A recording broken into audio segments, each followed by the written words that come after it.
kami akan menuju dulu ke Pengadilan Negeri Jakarta Selatan untuk memantau situasi persiapan, kemudian situasi di sekitar tempat berjalannya sidang di Pengadilan Negeri Jakarta Selatan bersama jurnalis Kompas TV Tifal Solesa yang sejak pagi sudah berada di sana. Tifal, selamat pagi. Kami ingin mengetahui situasi di Pengadilan Negeri Jakarta Selatan. Ada pengamanan khusus atau mungkin seperti biasanya kalau Richard Eliezer disidang, ini terdapat juga masyarakat yang sangat antusias ingin menyaksikan jalannya sidang. Tifal, laporan Anda.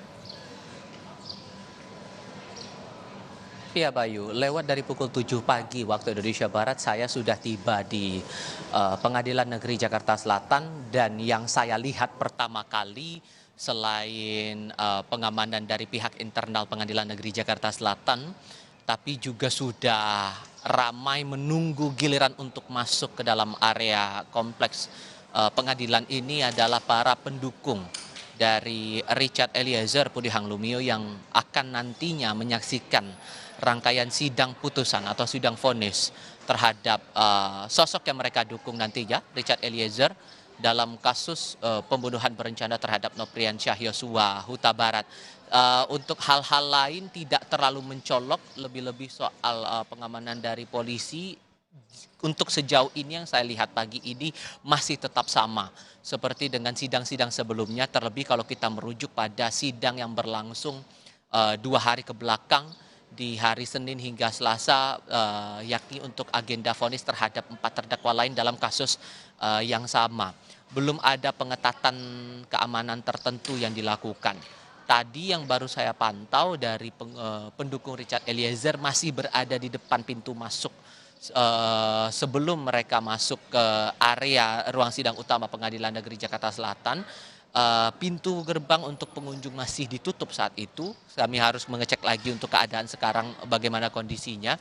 Tapi setidaknya nanti gambarannya, kalau merujuk pada kebiasaan di pengadilan, siapapun pengunjung yang membawa barang, tas ataupun barang apapun itu nanti saat masuk ke pintu akses masuk utama, nanti mereka akan dicek barang-barang bawaannya dengan menggunakan detektor yang sudah disiapkan oleh pihak Pengadilan Negeri Jakarta Selatan. Barulah kemudian mereka bisa dipersilakan untuk masuk menuju ke ruang sidang nantinya, menuju ke ruang sidang utama Pengadilan Negeri Jakarta Selatan ini terutama, Bayu.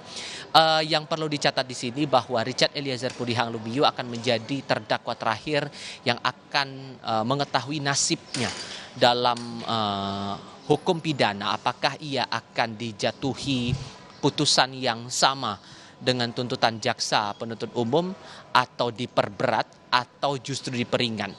Kita ingat lagi dalam sidang tuntutan dalam beberapa kali sebelumnya, Richard Eliezer ini sudah dituntut pidana 12 tahun kurungan penjara karena dianggap ikut serta dalam pembunuhan berencana terhadap Nopriansyah Yosua Huta Barat. Jaksa saat itu juga menilai tindakannya yang berlangsung saat itu di rumah dinas Verdi Sambo di Kompleks Polri Duren 3 Jakarta Selatan memenuhi unsur-unsur yang termuat dalam pasal 340 Kitab Undang-Undang Hukum Pidana tentang pembunuhan berencana, dengan pasal pengait atau jungtonya adalah pasal 55 ayat 1 ke 1 Kitab Undang-Undang Hukum Pidana tentang keikutsertaan dalam sebuah tindakan pidana.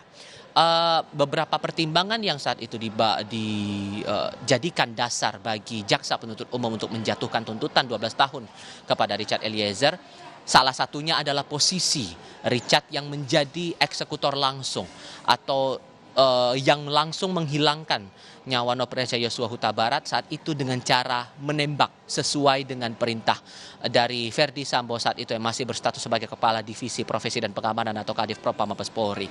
Tindakannya juga dianggap oleh jaksa menimbulkan keresahan di masyarakat, lebih-lebih memicu duka bagi keluarga almarhum Yosua. Tapi di sisi lain, dengan tuntutan 12 tahun kurungan penjara ini, jaksa bisa akhirnya menuntut sedemikian dengan alasan posisi Richard yang juga sebagai penguak fakta. Justice kolaborator yang didapatkan langsung pengesahannya oleh Lembaga Perlindungan Saksi dan Korban atau LPSK. Hal-hal lainnya juga disebut bahwa selama persidangan juga dianggap sopan, terlebih dengan beberapa pernyataan yang membuka tabir dari yang awalnya kita ketahui kasus ini adalah tembak-menembak di Kompleks Polri antara Richard dengan almarhum Yosua. barulah kemudian terbongkar bahwa kasus ini sebetulnya adalah upaya pembunuhan terhadap Yosua dengan cara menembak di Kompleks Polri Duren 3. Ini yang bakal menarik untuk kita cermati nanti, kira-kira paling cepat setidak-tidaknya berlangsung pada pukul 10 pagi nanti, walaupun dalam sistem SIPP Pengadilan Jakarta Selatan menyebut bahwa sidang akan berlangsung pada pukul 9 pagi. Dinamika ini masih akan kami pantau nanti di Pengadilan Negeri Jakarta Selatan, Bayu.